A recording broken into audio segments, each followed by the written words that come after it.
بسم الله الرحمن الرحیم. السلام علیکم و رحمت الله. امید است که همه‌تان جور و صحتمند باشین. همه‌تان خوش آمدید میگم به کورس وب پروگرامینگ 1. قسمی که میفهمین در این سمستر شما به ادامه کورس هایی که در سمستر 2 سمستر 3 خواندین که وب دیزاینینگ 1 و وب دیزاینینگ 2 بودن، در این سمستر ادامه همون سیریز است که شما انشالله وب پروگرامینگ 1 میخوانین. وب پروگرامینگ 1 چی است؟ در این چی را یاد میگیرین و چی را باید بفهمین پیش از این که کورس شروع کنین. اول درباره از این گپ میزنیم.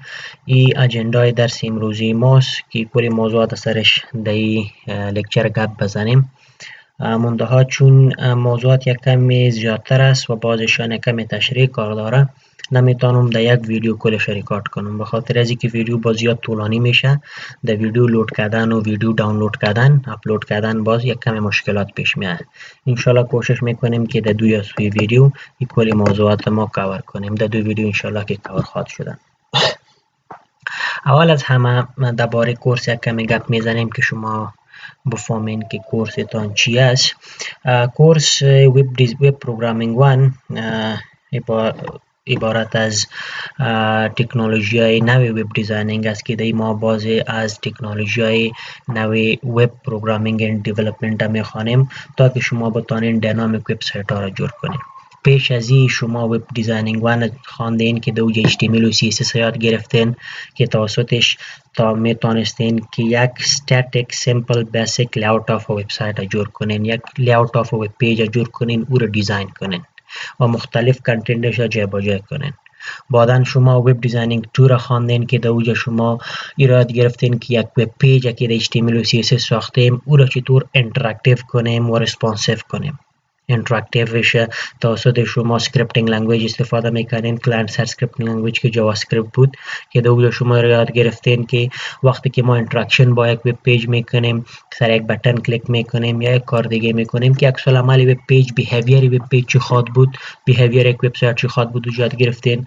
همچنان باز از لایبرری های بوتسترپ استفاده کردین و اون وب پیج ها وبسایت ها ریسپانسیو ساختین. ریسپانسیو به معنی که در مختلف دیوایس ها، در مختلف سکرین سایز ها وب پیج وبسایتتان خوب معلوم شوه، خوب نمایان باشه و خوب ریپرزنتیشن وبسایتتان بگیرین.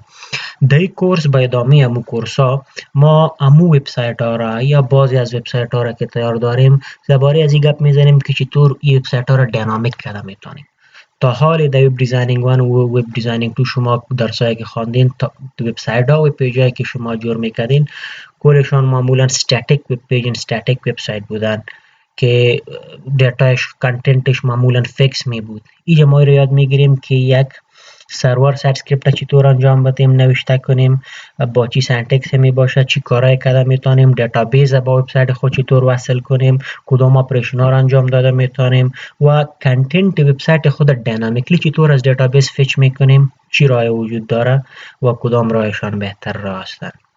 درباره از این کورس گپ میزنه و در این کورس انشالله که همی کل موارد ما کاور میکنیم. این که بعضی از ترما را ما استفاده کردم، بعضی از نام را گرفتم، شاید بایدان ناشنا باشن.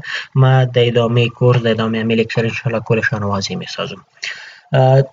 یک گپ مهم که متد آف دلیوری است، با کدام شیوه، با کدام طریقه ما امی کلاسی خود فرا میگیریم، درس میخوانیم. به خاطر کاری میفهمیم که حالات چی است، بحرانی است، حالات نرمال نیستن. از بجای کلاس باید از خانه درس بخوانیم. چی متد استفاده کرده ما کلاس پیش میبریم، چون این مضمون یک مضمون پروگرامینگ است و کارا باید عملا انجام بگیره، صورت بگیره. زیاد تئوری دی نیست، زیاد تئوری را گپ هم نمیزنیم. بعضی از کانسپت ها هستند که تئوریتیکلی ما کوشش میکنم که دلیور کنم براتون، منتها بیسیک تیم اف the subject که سو کودینگ اند پروگرامینگ است که کد میکنیم، وب پیج ها وبسایت ها را میسازیم. از این خاطر متد آف دلیوری، بیسیک مین آف دلیوری که است ویدیو ریکارد کردن و ویدیو ثبت کردن است که به همین شکل من براتون ویدیو ها را ریکارد میکنم، ویدیو ها را ثبت میکنم براتون میتونم. بر علاوه از نوت و کتاب و پریزنتیشن و کد و این چیزا هم براتون سابمیت میشن.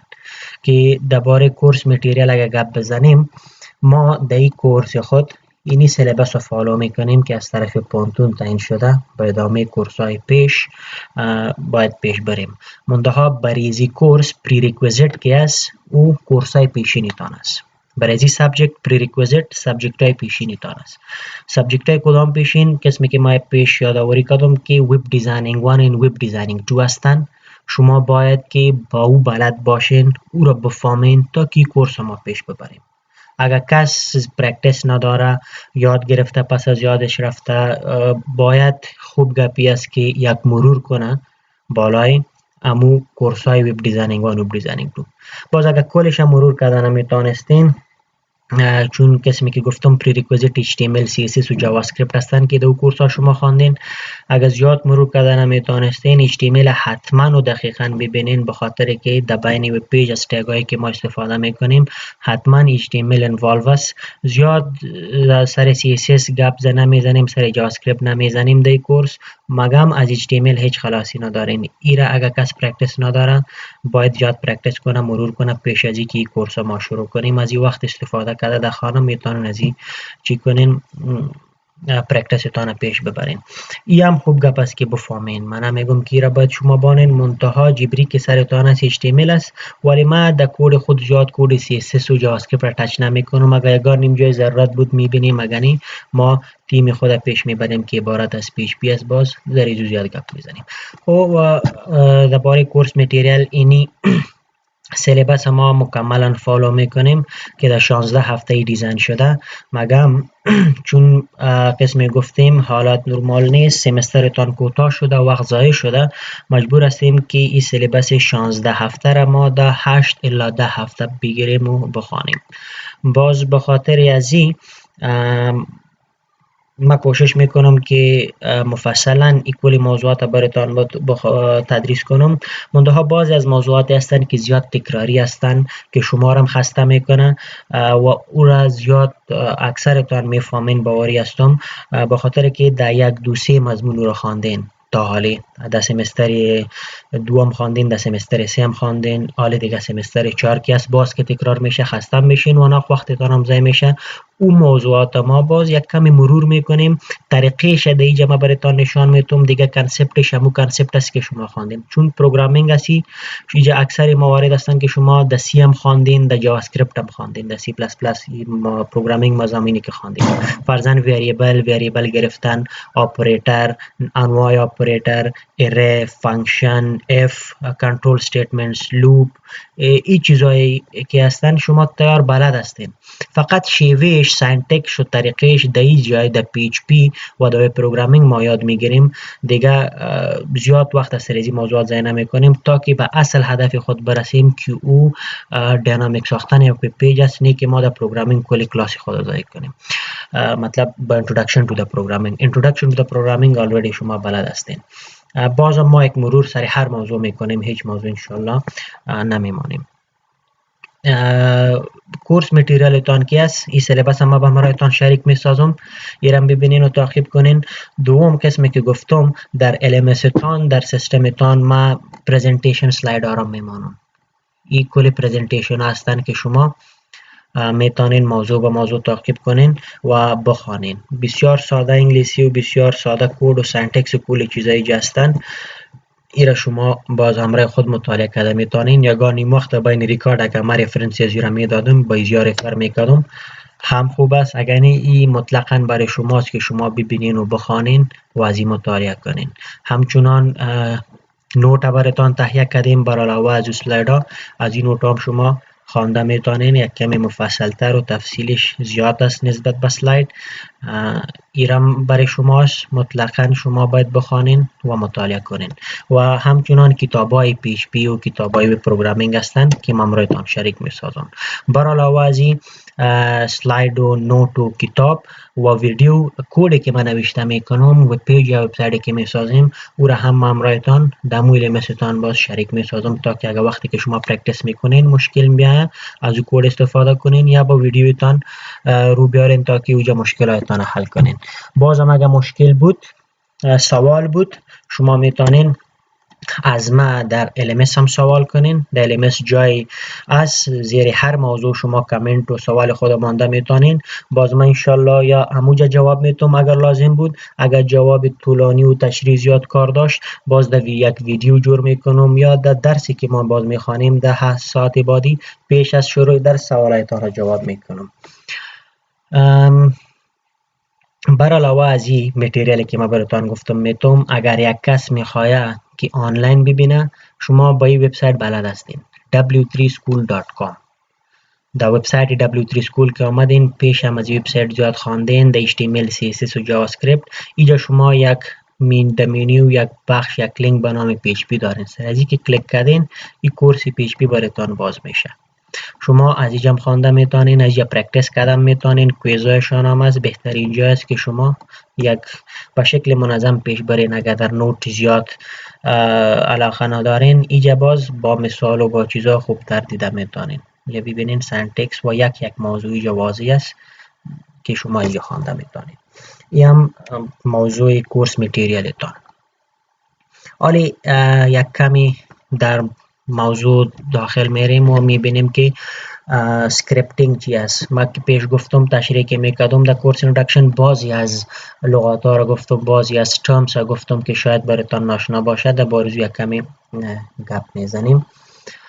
فرست اف آل، ما که وب پروگرامینگ میکنیم، خصوصا وب پروگرامینگ 1، قسمی که ما پیش گفتم ما چی میکنیم، در اصل وبسایت میسازیم. وب پروگرامینگ and وب دیولپمنت از شروعی که شما کردین، از سمستر 2 شما مصروف وبسایت و وب پیج ساختن هستین.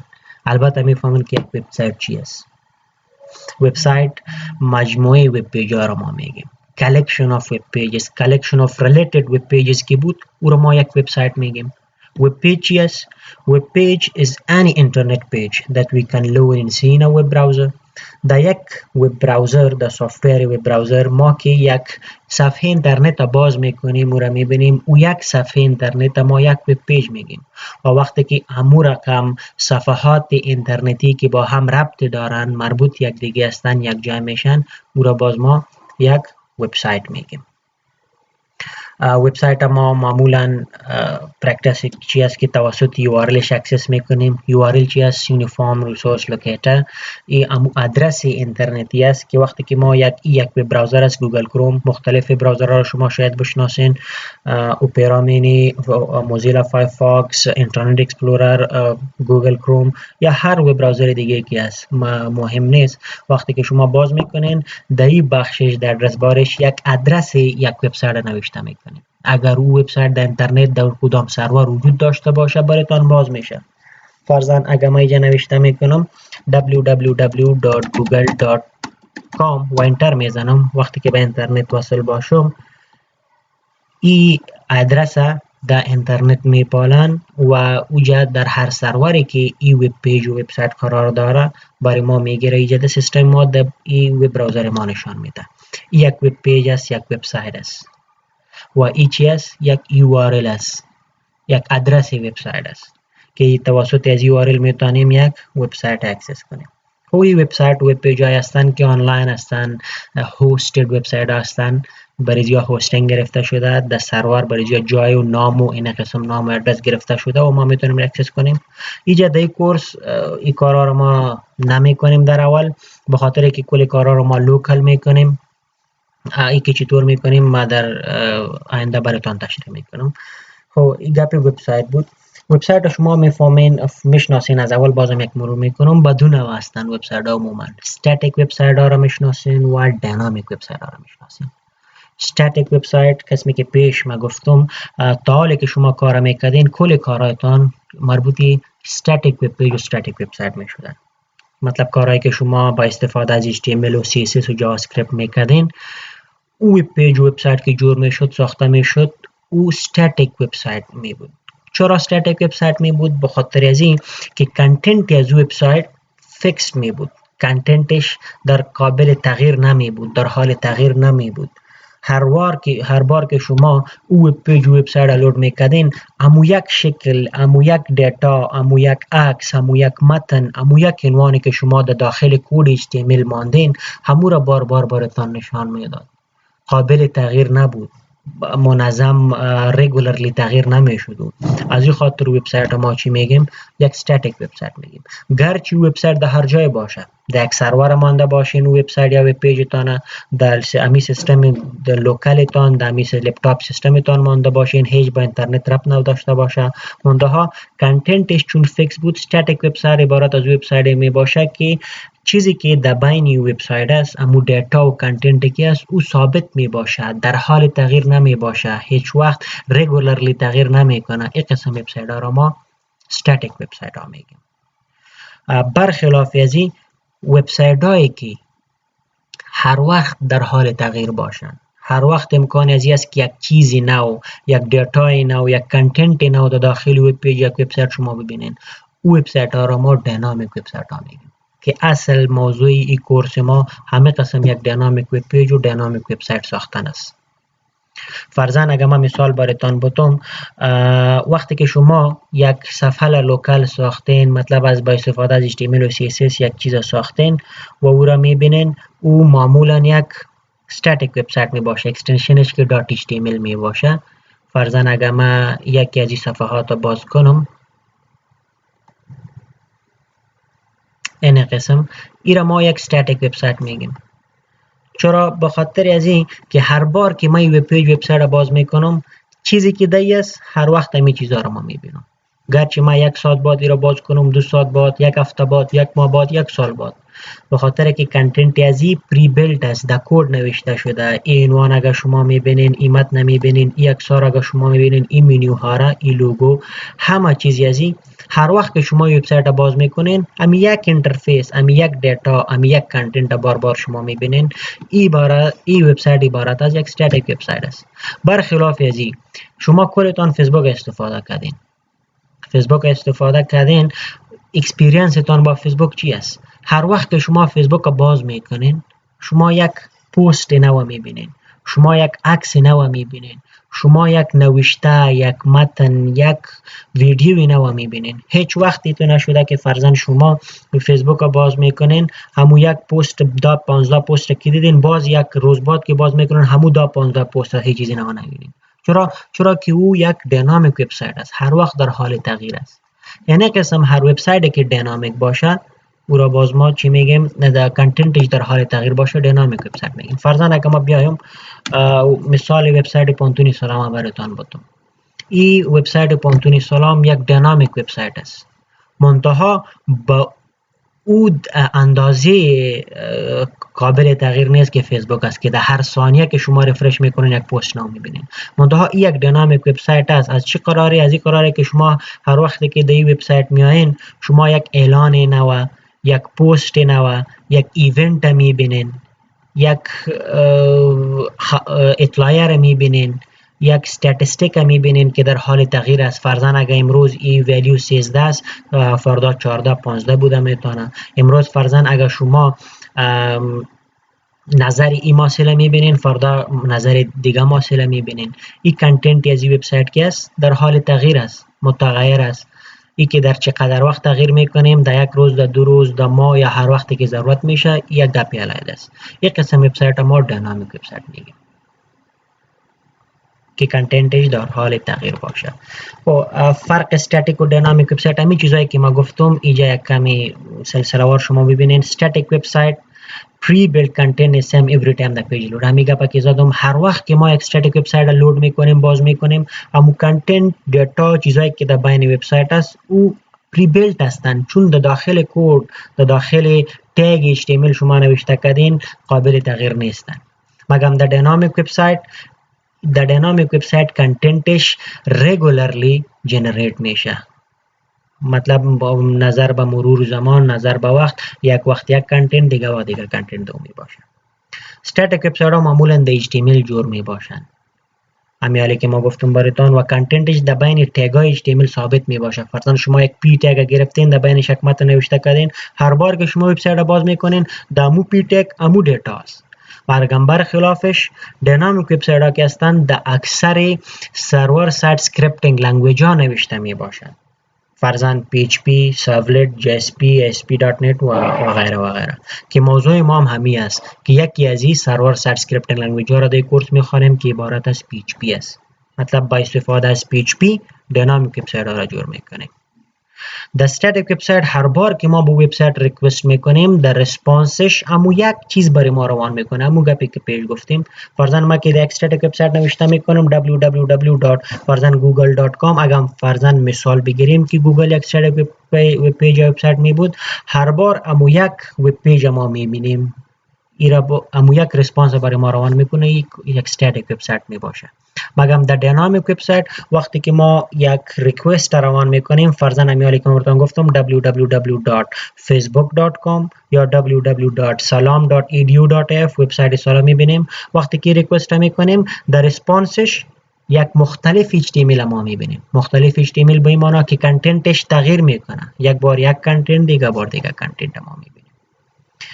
در استاتیک وبسایت تغییرش و وقتی که ما تغییر میاریم، کنتنتش تغییر میکنیم، لیاوت یا هر چیز تغییر میکنیم، بسیار به سختی انجام میشه، به خاطر که هر بار که در استاتیک وب پیج وبسایت ما تغییر میاریم، ما مجبور هستیم که بریم در کد از وب پیج وبسایت، در داخل تگایش، در داخل سینتکسش، در بین کد ما کنتنت و عکس یا سورس SRS یک، سپات یک، ادرس یک یا نوشته یا عنوانی چیزها را تغییر بدیم. پس او تغییرات خود ثبت کنیم، سیو کنیم و بعداً او فایل باز به سرور اپلود کنیم و یا در هر جایی که نیاز از او جبانیم، بعداً او تغییرات ما میبینیم که یک کار بسیار زیاد سخت و دشوار است که برای هر بار تغییر ما مجبور هستم در کد برم و تغییر در کد بیارم. این در استاتیک وبسایت است. مطلب وقتی که ما استاتیک وبسایت تغییر میکنیم، مجبور هستیم که در داخل کد تغییرات بیاریم. قسمی که تا شما پرکتیس میکردین یک HTML پیج با استفاده از CSS جاوا اسکریپت جور کردین، وقتی که یک عنوان تغییر میکردین، عکس تغییر میکردین، چی میکردین؟ میرفتین او کد او پیج باز میکردین، در داخل کد تغییرات خود می آوردین، پس سیو میکردین، بعد از او که او پیج باز میکردین، او پیج همون تغییراتی که آوردین رو براتون نشان میداد. مگر برخلافش در دینامیک وبسایت وقتی که ما کنتنت و دیتاش تغییر میکنیم، ما در داخل کد نمیریم، بلکه اوجا ما سرور سایت اسکریپت، سرور سایت کد نوشته کردیم که او کد چی میکنه؟ دیتا را جنریت میکنه، او کد دیتا را لود میکنه از یک دیتابیس. او کد برای او کد ما گفتیم که دیتا را از کجا بگیره؟ نو دیتا را بار که هر بار که یوزر باز میکنه، اگر نو دیتا بود، نو دیتا را برش نشان بدی. باز او کار ما نمیکنیم در کد تغییر بیاریم، ما فقط سرور سایت کد در دینامیک وبسایت نوشته میکنیم. هر بار که ما ریکوست میکنیم، او کد نو ریسپانس جنریت میکنه و برای ما روان میکنه که نتیجهش میشه که ما در وبسایت تغییر و تبدیل میبینیم، نو دیتا را میبینیم. خب استاتیک وبسایت یک خوبی داره باز که فلکسیبل می باشه. فلکسیبیلیتیش دی است که در استاتیک وبسایت اگر شما عملا دیدین در وب دیزاینینگ 1 و وب دیزاینینگ 2 تان، در استاتیک وبسایت 3 4 5 وب پیج اگر باشه، هر وب پیج از دیگه وب پیج ایندیپندنت است، مطلب ربط زیادی نداره. اگر ما تغییر در یک وب پیج از استاتیک وبسایت میاریم، تاثیرگذار سر دیگه وب پیج از استاتیک وبسایت نمی باشه. فرضاً در یک وب پیج شما رفتین، یک عکس تغییر کردین، منیو تغییر کردین، فرضاً هدرش تغییر کردین، فوترش تغییر کردین در یک وب پیج، در دیگه وب پیج او تغییر نمی آید. مطلب این فلکسیبیلیتیش است که هر وب پیج ما ایندیپندنتلی کنترل کرده میتونیم. مگم در دینامیک وبسایت بازی یک درابک است، او هم کنترل میشه، مگم به این فلکسیبیلیتی و به این آسانی نمیشه. در دینامیک وبسایت ها معمولا ما یک تیم تمپلیت میگیریم که throughout وبسایت سیم می باشه. مطلب امو هدر و فوتر و عکس و نوشته و منیو و لینک در یک وب پیج است، امو در دیگه وب پیج هم هستن، تکرار نمیشه، ریدندنسی نیست. این خوبیش است که ریدندنسی نیست، تکرار نمیشه، مگم با زحمت زیاد کار داره تا که ما جدا جدا منیج کنیم. اگر فرضاً احیانا ضرورت بود که در یک وب پیج ما یک فوتو را کار داریم، در دیگه وب پیج دیگه فوتو را، باز نمیتونیم در یک جای که تغییر میاریم در دیگه جای هم تغییر میاریم. این باز با او اندازه فلکسیبل نیست، منتها ممکن است ما کدا میتونیم. مگم باز خوبی دینامیک وبسایت چی است که ما CMS داریم، دیگه کنتنت منیجمنت سیستم میگیم. امو دیتا که در وبسایت دینامیک ما آشکار می باشه، مردم می بینن کنترل از اینکه است که چی چیزا در کدام وقت برای یا ما نشان بدیم. کنتنت منیجمنت سیستم CMS کردن میتونیم این چی است ما جور میکنیم ان شاء الله در آینده نزدیک. خب تالی فقط وبسایت سرش گپ زدیم که وبسایت چی است، انواع وبسایت و اصلا هدف ما از کورس که دینامیک وبسایت ساختن است. در این مورد ما گفتم که ما از سرور سایت اسکریپتینگ لنگویج استفاده میکنیم. شما آلردی با اسکریپتینگ لنگویج شاید بلد باشین که جاوا اسکریپت خواندین. اسکریپتینگ لنگویج عبارت از پروگرامینگ لنگویج می باشه. منتها او پروگرامینگ لنگویجی که در داخل HTML استفاده میشه، اینتگریت میشه با یک لنگویج دیگه، استند الون لنگویج نمی باشه، او را ما یک اسکریپتینگ لنگویج میگیم. جد این مورد گپ نمیزنیم که ویدیو ما طولانی نشه. اسکریپتینگ لنگویج ها با دو نوع هستند: کلاینت سایت اسکریپتینگ لنگویج و سرور سایت اسکریپتینگ لنگویج. شما کلاینت سایت اسکریپتینگ لنگویج ده جاوا اسکریپت خواندین که او یک کلاینت سایت اسکریپتینگ لنگویج بود. در این مضمون شما سرور سایت اسکریپتینگ لنگویج میخوانید که عبارت از PHP است. زیاد هستند، PHP است، JSP است، اینجا شما ببینین روبی است، کول فیوژن است، پایثون است، جاوا است، مختلف هستند سرور سایت اسکریپتینگ لنگویج ها. از یا استفاده کردن ما یک دینامیک وبسایت ساخته میتونیم که اینجا موضوع ما PHP است. ان شاء الله PHP را میبینیم. و در